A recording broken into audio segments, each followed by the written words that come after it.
त्याबद्दल तुमचं पहिल्यांदा समाजाच्या वतीने अभिनंदन.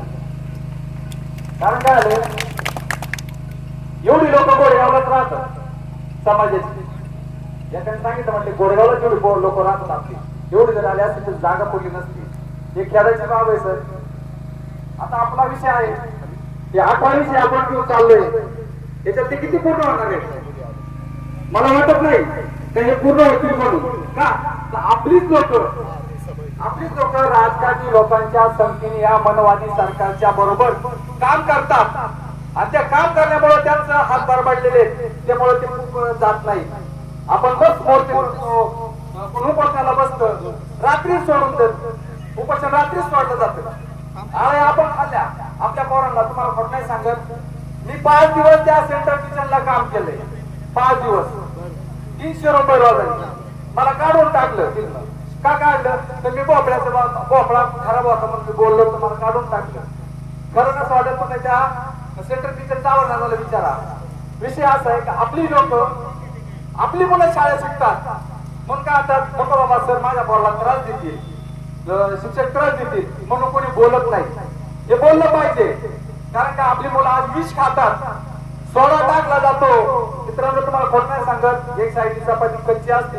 हे आज आपण किती दिवस झाला, 4 वर्ष झालं ओरडतोय, पण समाजाचं लक्ष नाही. आपलीच लोक आहे, दुसरं कोणी नाही. आपले पाय वाढणारे फक्त आपणच आहे. समाजात जर आपल्याला टिकायचं असेल तर जर अशी की आज आम्ही या हेतूने जे उभं राहिलोय, आपल्या सर्व संघटना एकत्र आल्या. का आल्या तर आपल्या समाजाचं कुठेतरी खच्चीकरण होते, यासाठी आपण एका ठिकाणी आलो आहोत. त्यामुळे मित्रांनो तुम्हाला सांगतो तर तुम्ही सगळे एकत्र काम करा. तुम्ही पक्षाचं काम करा, कोणत्याही पक्षाचं काम करा, पण समाजासाठी हे करा. माझी हीच तुम्हाला कळकळीची विनंती. कारण काय आले आता लोक धरणाचं पाणी पित नाही. आपली पुढे त्याच्यात लोक खालची लोक पितात. आपल्याला लाईट बिल नाही, आपल्याला लाईट बिल आहे, खालच्यांना लाईट बिल नाही. आपली लोक चिरोच्या सारखा उजेड पडतो वर मावळ भागात आपल्या.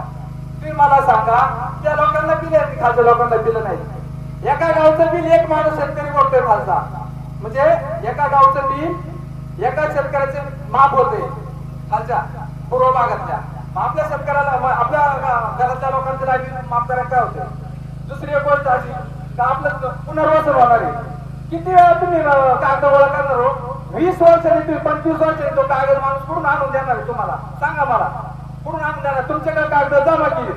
आता आपल्या तहसीलदार विभागात विचारा का तुमच्याकडे कागदपत्र आहेत का, विचारा बरोबर ऑफिस मध्ये कोणाकडेच नाही. साहेबांनी सांगावं ही कागद आमच्याकडे वाटत पडले, या लोकांनी कागद जमा केले आणि त्यांनी आम्हाला दाखवा. अजिबात नाही. पुनर्वसन हा विषय नाही. या राजकारणी लोकांनी, या मनोवादी सरकारने हे पुनर्वसन पूर्ण हे केलेले आपले. तुम्हाला सांगतो. आणि हा बिबट्या प्रवंशाचा आपण आपण साईडला पाहत आहे.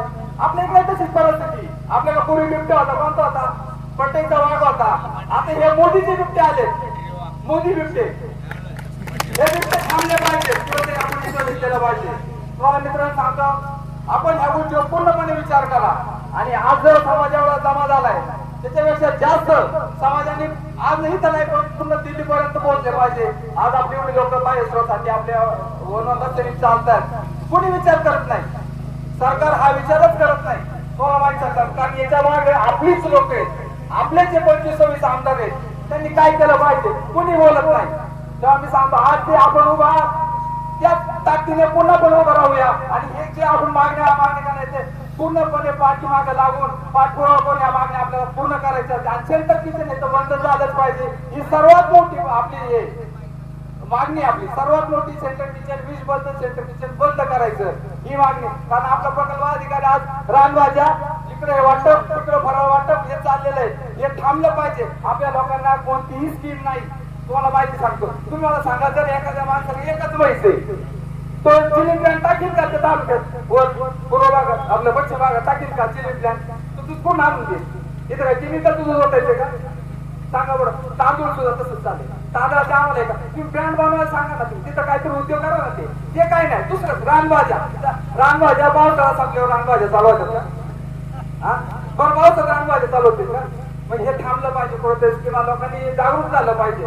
माझं हेच मत आहे तुम्हाला. आणि तुम्ही सगळ्यांची हे करा, हे करा म्हणजे कसं तुम्ही लोकांशी अशी हितगुज करा का आपण आपण पुढे आज या भागात आपण पुढे कितीतरी मागे तुम्ही खेड तालुक्यातून मावळ तालुक्यातून लोक आले, जुन्नर तालुक्यातून लोक आले, सगळे बांधव आले तर त्यांना माहिती तर काय परिस्थिती आज सगळ्यांची तीच परिस्थिती आपली आंबेगावची काय पूर्ण पूर्ण त्या तिन्ही चारी तालुक्याची तीच परिस्थिती. त्यामुळे हे थांबलं पाहिजे. मला हे सगळ्यांना कळण्याची विनंती, आज एकजुटीने आलोय, एकजुटीनेच राहा, एकजुटीनेच काम करा. जय आदिवासी. धन्यवाद शेतकरी साहेब. यानंतर नवनवीन आणि ताज्या घडामोडींसाठी महाराष्ट्र जनभूमी न्यूजला सबस्क्राईब करा. त्याचबरोबर बेल आयकॉनवर क्लिक करा आणि मिळवा आमच्या बातम्यांचे नोटिफिकेशन्स.